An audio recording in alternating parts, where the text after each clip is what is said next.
Many people are still trying to digest the report released by the Preston Manning Group, which looked into how Alberta handled the COVID-19 pandemic, lessons learned, and what we could have done better as a province moving forward. Now, giving us more of a Coles Notes version of the Manning Report is our legislative reporter and the Alberta correspondent for the National Post, Tyler Dawson, who joins us once again from Edmonton.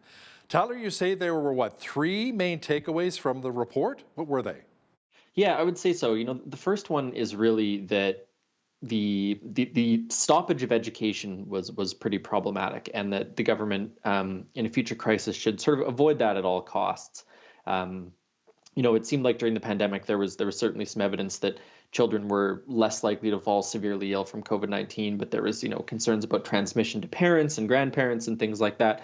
But it basically says, look, the sort of social long-term cost of school closures are really, really high, and that needs to be taken into account in any future crisis. The other thing is the report talks quite a bit about the justice system and charter rights, and whether or not the government got the balance right there. And so really what it says is that there should be this presumption that these sort of measures that we dealt with, whether that was mask mandates or business closures or vaccine passports, whether those need to be tested in court first, and that there is sort of this broader sense that there needs to be more consideration for the rights of Albertans in a future crisis. And the last thing really is that this report, I think really fundamentally what the takeaway is here is that the response needs to be slower in some ways, which is it's a bit of a catch-22, right? In a public emergency, everyone wants a quick response, but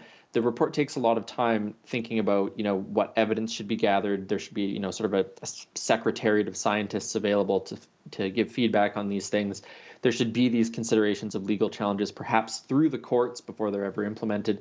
It really, I think, suggests a slowdown of response. And so, if you're in favor of a more thoughtful approach, that's a good thing. If you're in favor of a more, urgent response to a crisis, that's obviously a bad thing. But I think that's sort of the main takeaway, is it urges a slower, more thoughtful response. And I think reasonable people are going to disagree, and I think are disagreeing on whether or not that's the right approach. Circling back to a lot of the business owners and businesses that had to close down, they never reopened their doors, Tyler, especially a lot of the restaurants. Even here in Lethbridge, it was very sad to see a lot of the restaurants have been around for 30, 40, 50 years. They didn't survive the pandemic, and it really broke a lot of our hearts here. Now, there was a little bit of controversy involving the Preston Manning report. Apparently, Preston Manning, shortly after the report was released, he emailed it to several Conservative parliamentarians saying they could use it in their fight against the Liberal NDP coalition. Premier Daniel Smith said, what's the big deal here, since it was actually sent from his own email? Yeah, and she also said, look, his work is done. He did the report. He wrote the report. He's at the end of the contract essentially, and so what's the big deal here? The concern basically, I guess, is that does this suggest that this was a fully partisan document designed to be used by the UCP to fight against the NDP here?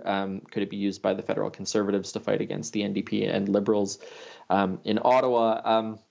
In some ways, it's a bit of not a big deal, in the sense that every government report is partisan in some ways. They're always going to be hewing to the line of the governing party. So that part of it's not that unusual. But there was, this little bit of crisis, sort of a few hours after it came out. He was emailing it out to a couple dozen, I think, Conservative MPs, and then also to Pierre Poilievre, saying that, look, this has sort of a vision of maybe a more conservative response to the pandemic, and this could be useful should there be an election in the next year or two, which, there is going to be an election in 2025 at the latest. Of course, the question that I'm sort of curious about then is anyone going to care about the pandemic in 2 years' time? Are they going to care in Alberta? Are they going to care in, Quebec or Nova Scotia or whatever? So anyways, a little bit of a controversy coming out of the report that had very little to do with the contents of the report, I would say. Yeah, we chatted with Brian Lilly with the Toronto Sun, one of the Sun columnists, and he covers a lot of federal politics for us, and he said it's the same thing as well. Will Pierre Poilievre actually use this? Probably not, because people don't want to hear about the pandemic so many years in the future, right? They've moved on. Let's close that chapter of our lives, and lessons learned. Now, Tyler, a recent motion by an Airdrie MLA could be up for debate at the legislature, and it involves the carbon tax? The carbon tax, the gift that keeps on giving for the UCP. So this has to do with the exemption that was given for home heating oil in Atlantic Canada. Basically, the carbon tax will no longer be collected on home heating oil in those provinces. This was offered by the Liberals a couple of weeks ago now. And it's been really controversial, of course, all the other premiers saying, look, well, if you're going to take it off home heating oil, you should take it off natural gas, propane, whatever. But the other side of this is when Alberta went to the Supreme Court to get a reference on whether or not the carbon tax was constitutional, one of the things that the government and many people felt was a takeaway of that case was that the carbon tax needed to be applied equitably across the entire country. And so they're basically saying, look, it's no longer applied equitably. Does that mean that the courts should take another look at it? Does that change the material circumstances on the ground because of this policy decision made by the Liberals? Does that change, the constitutionality of the carbon tax? So Angela Pitt is asking for a motion to send another reference case to the Alberta Court of Appeal to sort of answer that question. Now, it's a bit of an odd situation because courts don't when things change, they don't go, oh shoot, we should take another look at that. That's just not how the courts work. So there is the possibility that the motion gets debated, the motion passes, and then the Court of Appeal says, nah, the Supreme Court ruled on this just 2 years ago. We're not going to go through that process again. So that's certainly a possibility. But they may say yes, and we might get another answer on it. And I mean, I think it's a tough road for the UCP if they go that way again. There have always been exemptions to the carbon tax. Farmers, for example, with purple gas are exempted from the carbon tax. So complicated legal situation probably, but frankly, pretty good politics at this moment for the UCP and the other premier who's got people who are paying the carbon tax on their home heating as we go into winter. Tyler, there appears to be a movement afoot to change the name of the Alberta NDP. Apparently, some within party ranks want to kind of distance themselves from Jagmeet Singh and the federal NDP. Now, is this actually gaining any traction? And at the end of the day, will it actually matter? I mean, if you become a member of the Alberta NDP, don't you automatically become a member of the federal party as well, as Premier Daniel Smith has suggested in the past? You do, yeah. The NDP has sort of a cross-Canada structure that differs a little bit from the other major parties. The Liberal Party of Canada actually does have sort of branch-planned provincial parties in the Maritimes in particular. But the Alberta Liberals, for example, insofar as they're even still a party, are not actually affiliated with the federal Liberals. But yes, the Alberta NDP are sort of by way of the party structure affiliated with the federal New Democrats. Now, the issue that the folks, I believe they're calling themselves Alberta's Progressive Future.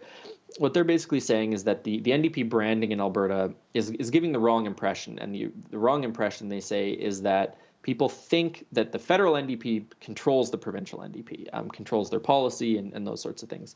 And they don't really. I mean, we've seen a number of times in the past 10 years or so where Rachel Notley and Jagmeet Singh have disagreed quite strongly.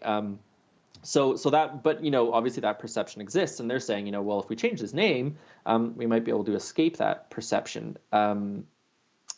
Wouldn't say it's gaining any traction though. Rachel Notley says she likes the name, which isn't totally surprising. And there's big risks to changing a name.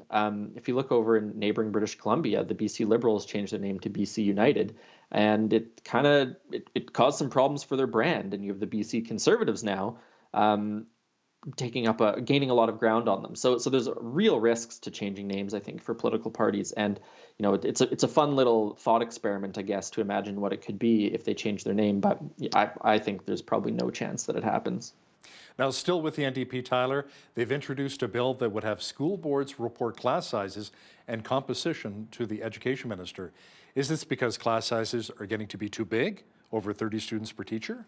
Well, that's what they're saying. Yeah, they're saying that, class sizes are 30 plus kids per classroom, which is, I mean, as an aside, is kind of funny. I mean, I went to school in the 90s and 2000s, and I mean, I think that's all, in my mind, that's what all class sizes were. But I guess that was the Klein years and all that. So, but yeah, there used to be reporting on this. The government used to report each year sort of average class sizes and things like that. And I believe that was stopped in 2019. And so they're basically just calling on the government to go back to the system that they used to have, so that we know what class sizes look like. And teachers, I guess, are telling the NDP that they've got, complicated classroom situations. You have people with widely varying educational levels, especially in sort of elementary school, and you also have lots of special needs kids who may or may not be getting the support they need through educational assistance and things like that. So the NDP basically just says, look, this is about transparency. We want to know what's going on in classrooms. Of course, there's the political advantage for them as well, because then they can say, look, the UCP is neglecting the education system or whatever. So would be nice to have those numbers, I suppose. I'm sure parents would be interested in it, but there's certainly a very obviously political agenda for the New Democrats there as well. Premier Daniel Smith and the UCP have inked a deal with Elon Musk's satellite internet company, Starlink, Tyler, and it offers some good news for many in rural Alberta. Yeah, and down in your neck of the woods as well. I think it's Warner County, Cardston, and 40 Mile County is the sort of region, I guess, where people can apply to get Starlink internet. The government, I think, is putting about $1,000 towards each resident and business that signs up for this. And so Danielle Smith she's a fan of Elon Musk. She has been for a long time. And so it kind of makes sense that she would be looking to this satellite internet network to solve some of the rural connectivity issues in the province. So, this has been an objective of provincial and federal governments for a long time to try and get better internet in rural areas. And so it's going to be interesting to see how this pilot project works, and if it ends up being in a more sort of expanded relationship with Starlink in the future. Now, the province has also launched another survey, but this one has nothing to do with the potential Alberta pension plan. This one is about the potential of reorganizing our healthcare system. Tell me more about that. Yeah, the government, this government, Kenny's government too, they loved their public consultations and their public surveys. So the government announced this AHS reform a couple weeks ago, and it's frankly really confusing. I don't know if anyone has fully sort of wrapped their head around it about what it'll actually mean, but the basic version of it is it's going to break AHS into sort of 4 different streams, and each will be responsible for different parts of the care system, whether that's primary care, hospitals, long-term care, mental health, and addictions are sort of the 4 pillars here. So it's not super clear, I would say, what that's going to look like on the ground for people attempting to access services, but there is this survey where people can give feedback on what they think of this proposal to sort of rejig the setup. And, it's going to be interesting because the Alberta Pension Plan survey got quite a bit of flack. It asked some of these logistical questions, but never asked, for example, whether people thought an Alberta pension plan was a good idea. So I would expect we are going to hear a little bit of sort of public grumbling about what this survey looks like, what it's asking. And it'll be interesting to see what the responses are because, of course, this is very complicated, and I think people are understandably leery of any changes to the healthcare system if they feel like they might lose services or lose their doctor or something. So remains to be seen what will come of it, to what extent that's incorporated into this overhaul and all that fun stuff too. Now, still with healthcare, Tyler, the UCP is looking into increasing the role of nurse practitioners to help really strengthen our healthcare system. What would the reforms potentially look like, and how would they be really beneficial for Albertans? Well, the basic idea is that nurse practitioners are going to be able to open their own clinics and practice independently. So, instead potentially of having a GP as your family doctor, you might have a nurse practitioner as your sort of first point of contact with the healthcare system. This is the case already in a lot of other jurisdictions, particularly the United States, but there are other provinces that have sort of expanded roles for NPs as well. And so that's the basic premise of how it's going to improve things. If there's a doctor shortage, if there's tons of Albertans who can't get a family doctor, well, maybe these nurses who have, sort of graduate level education, the government says they can do about 80% of what a family doctor can do. Maybe you'll get one of those and that'll be sort of good enough as a first point of contact. It is likely to be a little bit controversial, I think. It is controversial in other jurisdictions. Nurse practitioners do have a little bit less training than doctors. They don't have sort of the full suite of training and skills that doctors do. So I would expect to hear a little bit about that. But, I think for people who are struggling to find a first point of contact with the medical system and are instead going to walk-in clinics or emergency when something happens, I think a lot of people are going to quite like this. And so not to ramble on about it, but the big thing that this is sort of going to do is figure out a compensation system, whether that's billing codes for nurse practitioners, whether they'll go to a salary system.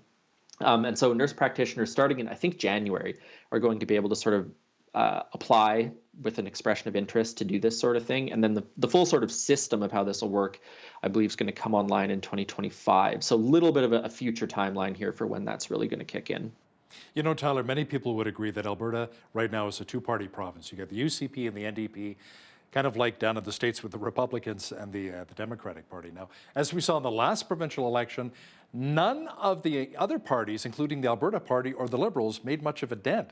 Now, Barry Morishita, the former Brooks mayor, stepped down as leader of the centrist Alberta Party. He says there really is a need for his party, but you know what? Not a lot of money to support it. Yeah, centrist parties, I think, really struggle. I mean, it's really hard to get fired up about moderate ideas. It's sort of like being a really enthusiastic member of the United Church. It's a tough sell, I think, for some people. My parents were United Church people, so no disrespect intended towards the United Church folks out there. But centrist parties everywhere really struggle to get a whole lot of enthusiasm for their ideas. But the people who are involved are obviously very, very committed, and they believe that there's sort of a middle path to progress. But Barry Morishita did say, look, this needs money, this needs volunteers, and whether or not that's going to be forthcoming is really tough to say. If you look at the sort of numbers from the election in May, a lot of the ground that the NDP made up in terms of vote count probably came from former Alberta Party voters. So a lot of the sort of centrist voters have now just sort of coalesced around the New Democrats, which has really sort of gutted the Alberta Party's sort of historic voter base, I think. So it's going to be tough to rebuild that, I think, and whoever takes that on is going to have a tough path. The Alberta Liberals, for example, they struggled to even find a leader over the past couple of years. So, it is, as you say, very much a two-party state at the moment. I think the future of these smaller parties are quite in jeopardy at the moment. He's our legislative reporter and the Alberta correspondent for the National Post. Tyler Dawson, thanks so much for joining us today from Edmonton. Thanks for having me, Hal.